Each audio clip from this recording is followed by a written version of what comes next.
In southwest China's Chongqing municipality, people often see a tall, thin man with grey hair wiping tombstones, trimming branches, and arranging flowers in Jishan Park. His name is Wei Yingshan, and he has been guarding this cemetery for over 40 years. Every morning at 6 o'clock, I go to the grave of Kulishenko unless it rains heavily. He sacrificed himself to defend our country, our homeland, and our people. In my eyes, he is a true hero.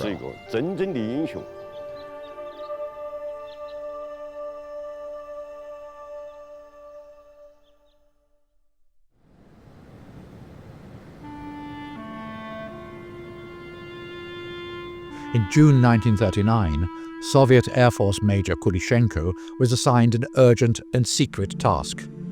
He was to shed his military uniform, pilot warplanes with Chinese emblems, and fly eastward to cooperate with the Chinese Air Force in fighting against Japan. Before leaving, he left his wife a farewell letter. In it, he did not specify where he was going, but at the end, he quoted a poem by the Soviet poet Konstantin Simonov to comfort his wife. "Wait for me, and I will return. Death I've conquered time and time again. Let those who never wait say I'm lucky, and feel surprised. Those who do not wait will not understand. Wait for me, I will come back." A few days later, Kulishenko, commander of the 3rd Soviet Volunteer Air Group, leading a total of 12 Ilyushin DB-3 heavy bombers and a batch of strategic materials, arrived at Chengdu Taiping Temple Airport in China.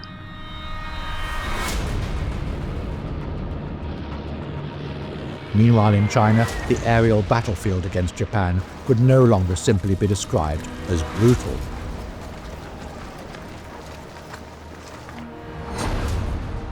The Japanese Air Force had 2,625 aircraft, far outnumbering those of China. In this unequal battle, those young Chinese pilots often flew their bullet-riddled aircraft resolutely charging towards the enemy's positions with a determination to fight to the death. The sky was bathed in bloody hues. The then Chinese government sought assistance from the Soviet Union. In August 1937, the two countries signed the Sino-Soviet Non-Aggression Pact. The Soviet Union sent military advisors and volunteer pilots to the battlefield in China.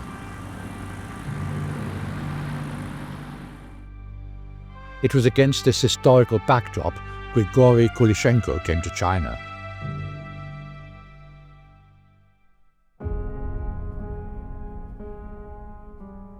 Chengdu was the airbase of Kulishenko's air group and also his training base for Chinese pilots. He was demanding and meticulous in his instruction, training, and flying. His explanations were clear and easy to understand. To help Chinese pilots correct their mistakes, he would lead flights 3 or 4 times until they mastered the skills. Liu Chun, who was the interpreter for the Soviet Volunteer Air Group, recalled, "From the first day that Commander Kulishenko arrived, I worked as an interpreter in his group. He rarely spoke unless there was something to discuss.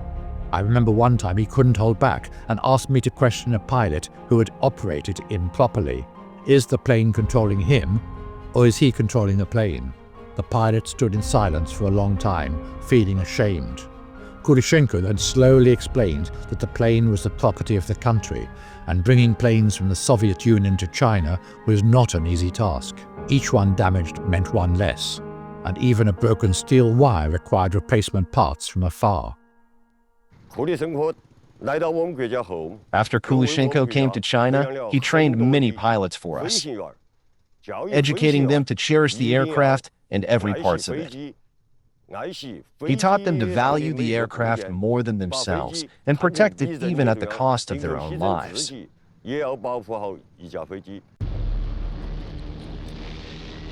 In 1939, Japanese forces intensified their bombing campaigns against China's southwestern hinterland. On May the 3rd and 4th, Japanese warplanes took off from Wuhan and continuously bombed the central region of Chongqing with mass deployment of firebombs. Within 2 days, the city was engulfed in flames, leaving 200,000 people homeless.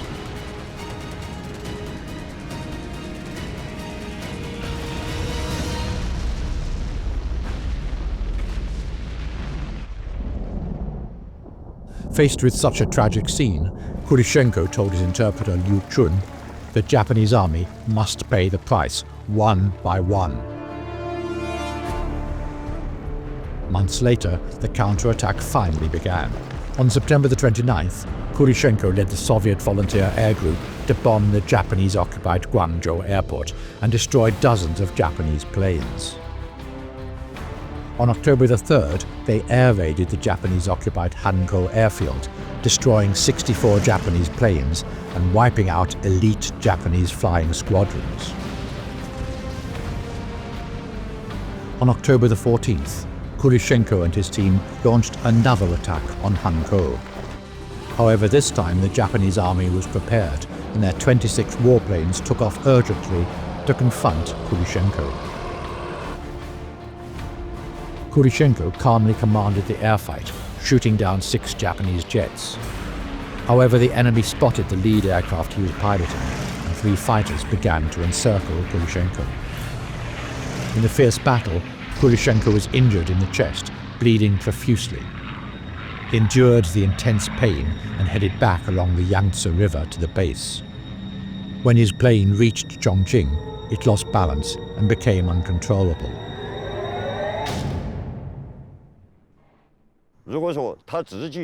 He could have saved himself if he had jumped out of the plane. But in order to protect the plane, the lives and property of the local people, he chose to stay and made an emergency landing on the river.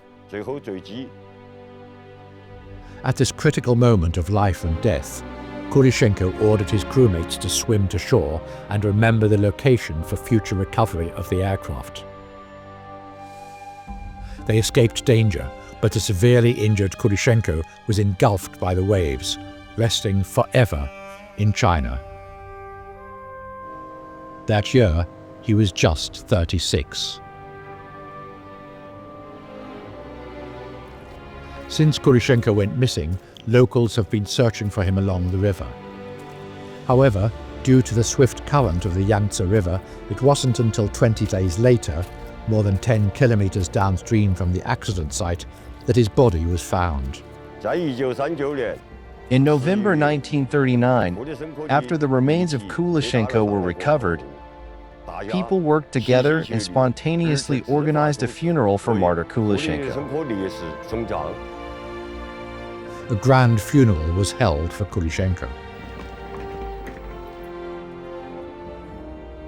Wei Yingshang's mother, Tan Zhonghui, was one of the graveyard keepers back then.